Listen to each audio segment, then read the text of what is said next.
یہ شیطان کا ایک بہت بڑا جو ہے وہ ظاہر ہے ایک ہتھیار ہے کہ انسان کو یہ فیل کرانا کہ اللہ تجھے ناپسند کرتا ہے، یا تیرے تو بہت گناہ ہے، یا تو اس لائق ہی نہیں کہ اللہ سے بات کر سکے۔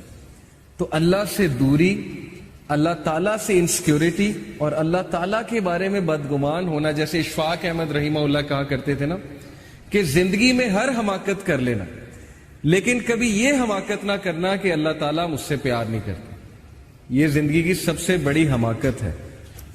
تو اللہ کہتے ہیں کہ لٹل ڈو یو ریمبر، تم لوگ یاد دہانی نہیں کرتے، تم لوگ یاد نہیں کرتے کہ میں ہوں کون۔ یا ایھا الانسان ما غرک بربک الکریم، سورہ انفطار ورس نمبر 6۔ اے انسان، تجھے کس چیز نے اپنے رب سے غافل کر دیا جو کہ کریم ہے؟ کریم سے مراد ہے جنرس ہے۔ اور پھر اگلی آیات میں اللہ کہتے ہیں اس نے تجھے بنایا، فیشن کیا، پروپورشن کیا، تجھے شیپ دی، جس طرح اس نے ول کیا تجھے شکل دی۔ جب ماں کے پیٹ میں تو تھا تیری حفاظت کون کر رہا تھا؟ اللہ سبحانہ و تعالیٰ کر رہے تھے۔ پھر جب تم بڑے ہوئے ہو تمہیں کن کن حادثوں سے اللہ تعالیٰ نے بچایا، ہمارے گناہوں کے باوجود اللہ تعالیٰ ہمیں روزانہ معاف کرتے ہیں۔ تو کس چیز نے غافل کر دیا اللہ سے؟ تم ہر انسان سے امید لگاتے ہو لیکن اللہ تعالیٰ سے تم بدگمان ہو۔ تمہارے پاس ہر چیز کا ٹائم ہے لیکن نماز پڑھنے کا ٹائم نہیں ہے۔ اور کتنے منٹس لگتے ہیں؟ 15 منٹ اگر آپ ایک نماز کے لگا لیں، اگر اچھے سے پڑھی جائے تو 75 minute, 75 minute divided by 14، 440 minute ہوتے ہیں ایک دن میں، 24 گھنٹے میں 1440 75 کو 1440 سے ڈیوائیڈ کریں، شاید 6-7% بنتا ہے۔ تو 6 سے 7% دن کا حصہ اگر تم اللہ کو نہیں دے سکتے، جو وہ ہستی ہے جو سب سے زیادہ میٹر کرتی ہے زندگی میں، تو اس کا کیا مطلب ہے؟ اس کا مطلب یہ کہ ہم ڈیسیو ہو گئے، اس کا مطلب ہے کہ ہم کھو گئے، اس کا مطلب ہے کہ ہم نے اس ہستی کو اگنور کر دیا، یعنی ہم نے اپنے پاؤں پہ خود ہی کلہاڑی مار لی۔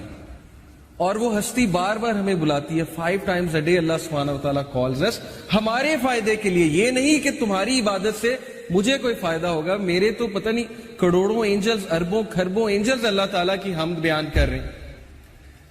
معراج کے سفر پہ جب رسول اللہ صلی اللہ علیہ وسلم گئے تھے تو اللہ کے نبی صلی اللہ علیہ وسلم نے بیان کیا کہ ہر ایک آرم کی لینتھ پہ ایک اینجل کھڑا ہوا ہے ہیونز میں، ہر ایک آرم کی لینتھ پہ، جو اللہ کی حمد کنٹینیوسلی بیان کر رہا ہے۔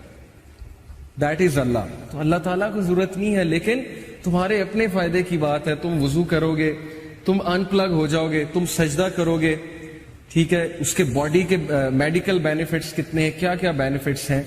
سو یا ایھا الانسان ما غرک بربک الکریم، کس چیز نے تجھے اس ہستی سے غافل کر دیا جو کہ موسٹ جنرس ہے۔ او main kind what has deceived you concerning your Lord, the most generous۔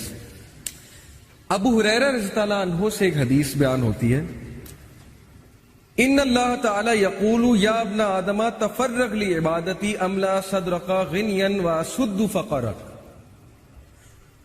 واسد فقرک۔ کیا ٹرانسلیشن ہے؟ ابو ہریرہ رضی اللہ عنہ سے رپورٹ ہوا کہ نبی صلی اللہ علیہ وسلم نے کہا کہ اللہ سبحانہ تعالیٰ کہتے ہیں، یہ حدیث قدسی ہے، جو حدیث میں اللہ تعالیٰ کی طرف سے بات ہے نا اسے حدیث قدسی کہتے ہیں۔ کہا کہ او سن آف ایڈم، اے آدم کے بچے، busy your self with my worship, اپنے آپ کو فارغ کر لے میری عبادت کے لیے۔ اس کا کیا ہوگا تجھے ریوارڈ؟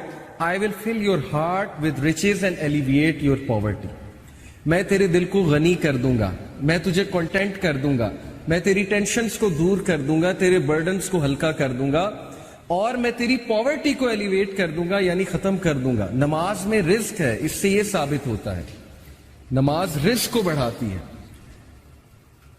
تو دیٹ حدیث از سو ٹچنگ ٹو می، یہ میں نے جب سنی تھی اٹ ٹچڈ می سو مچ کہ ہم کتنا فارغ کرتے ہیں اللہ کے لیے اپنے آپ۔ ہمارے پاس دنیا جہان کی چیزوں کا ٹائم ہے، لوگوں سے ملنے کا ٹائم ہے، ریلیٹیو سے ملنے کا ٹائم ہے، پرائیورٹی کی بات ہے نا۔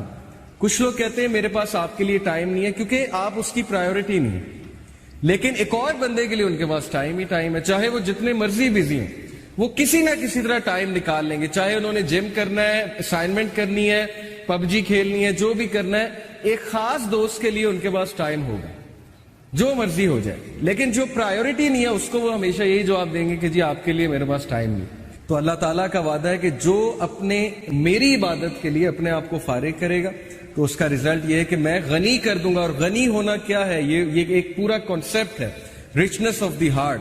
Many of us are rich from our clothing, rich from our material outlook. But ہم میں سے کتنے لوگ اصل میں دل سے غنی ہیں؟ دل کا غنی ہونا کیا مراد ہے؟ Contentment, self fulfilment. بہت سے لوگ کنٹینٹ نہیں ہیں, بے چینی ہے اندر. ہر وقت جو ہے وہ اچانک سے بیٹھے بیٹھے سیڈ ہو جاتے ہیں, اچانک سے بیٹھے بیٹھے ایک ہالونیس چھا جاتی ہے, اچانک سے بیٹھے بیٹھے کھو جاتے ہیں. اوکے, یہ ہے دل کا غریب ہونا. اور دل کی رچنس کیا ہے کہ کم پہ بھی خوش ہو جانا, کانٹینٹ ہو جانا, تقدیر پہ کانٹینٹ ہو جانا, اللہ کے فیصلوں پہ کانٹینٹ ہو جانا, اللہ تعالیٰ کی ڈسٹریبیوشن پہ کانٹینٹ ہو جانا. اور دل کی رچنس سے یہ بھی مراد ہے کہ اپنے دل میں کوئی کجی محسوس نہ کرنا, کوئی ریجیڈیٹی محسوس نہ کرنا اچھے کاموں کے لیے. اب جب اچھے کام ہمارے لیے مشکل بن گئے, نیکی ہمارے لیے پہاڑ جتنی بن گئی, اور برائی ہمارے لیے اتنی آسان بن گئی کہ ہم برائی کرنے کے لیے رات الارم لگا کے بھی اٹھ جائیں گے. آئی نو دس کہ ظاہر ہے کہ جب ایک برا کام کرنا ہوتا ہے تو اس کے لیے کچھ بھی ہو جاتا ہے. جیسے ایک دنیاوی کام کرنا ہو, آپ رات 2 بجے اٹھ کے بھی 4 بجے اٹھ جائیں گے, میں آپ کو گارنٹی دے رہا ہوں. پتہ لگے صبح کانسرٹ ارینج کرانا ہے, اسکول میں 5 بجے پہنچنا ہے مینجمنٹ ٹیم میں, وہ عاطف اسلم آ رہا ہے, اس کا کانسرٹ ہے, رات 2 بجے سو کے 5 بجے اٹھ جائیں گے. پرائیورٹی ہے نا, اور دنیا ہے. تو ظاہر ہے کہ جب نیکی مشکل ہو جائے, برائی آسان ہو جائے, تو پھر اس کا مطلب ہے کہ دل میں غربت ہے, دل غریب ہے, دل میں رچنس نہیں ہے, کنٹینٹمنٹ نہیں ہے. تو اگر آپ چاہتے ہیں آپ کا دل بڑا ہو, آپ کے دل میں رچنس ہو, تو فارغ کریں اپنے آپ کو, ٹائم نکالیں اللہ تعالیٰ کے لیے, اور پھر دیکھیں آپ کے مسئلے کیسے حل ہوتے. کئی لوگ سے میں نے سنا ہے, ایک بھائی بہت مشکل سے گزرے تھے, 2 سال پہلے کا واقعہ ہے, اور 6-7 مہینے ہو گئے ان کا وہ مسئلہ حل نہیں ہو رہا, ان کا وہ مسئلہ حل نہیں ہو رہا, کوئی فیملی پرابلم تھی. اور ایک دن مجھے ملے and he was so happy, اور انہوں نے مجھے ایک سینٹینس کہا جو میں کبھی نہیں بھولوں گا. انہوں نے کہا کہ علی بھائی, all it took was one tahajjud, that's it. لیکن 6 مہینے مجھے کبھی ٹائم نہیں ملا. مجھے لوگوں سے ملنے کا ٹائم مل گیا, مجھے لوگوں سے کہانیاں سنانے کا ٹائم مل گیا, لوگوں کی سننے کا ٹائم مل گیا, لیکن تہجد کا ٹائم نہیں مل رہا تھا. all it took was one تہجد, اور میرا مسئلہ حل ہو گیا. تو امام شافعی رحمہ اللہ نے کہا کہ میکنگ دعا ایٹ دا ٹائم آف تہجد is like an arrow which does not miss its target. تو باقی یہ کہ اللہ دعا آپ کریں اور نہ ملے یہ ایک الگ بات ہے, ظاہر ہے اللہ تعالیٰ وہی دیں گے جو بہتر ہے, لیکن یہ سینٹینس یاد رکھنے والا ہے کہ all it took was one تہجد. تو اپنے آپ کو فارغ کریں, ٹائم نکالیں اللہ تعالیٰ کے لیے, یہ آپ کے ہی لیے بہتر ہے.